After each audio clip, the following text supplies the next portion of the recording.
দয়াল নবী নামাজ রোজা হজ জাকাত কিছু দিয়ে পুরো বিশ্বময় জয় করেনি, একমাত্র প্রেম দিয়ে জয় করেছে। মানবতার ধর্মই হলো প্রেম, ইসলাম হলো শান্তি। এখানে কেন আপনার উগ্রবাদী আসবে, কেন ভাঙচুর আসবে, কেন অত্যাচার আসবে? আমাদের যে এখন বর্তমান যে সরকার একটি কথা বলছিল, আমরা আওয়ামী লীগও দেখছি, বিএনপিও দেখছি, আমরা নতুন কিছু দেখতে চাই।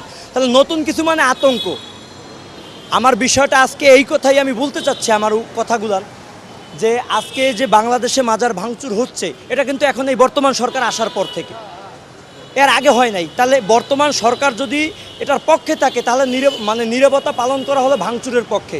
যদি এটার বিপক্ষে সে কথা বলতো বা বিপক্ষে কথা এখন সাধারণ একটা মেসেজ দিচ্ছে। বিষয়টা দেখেন,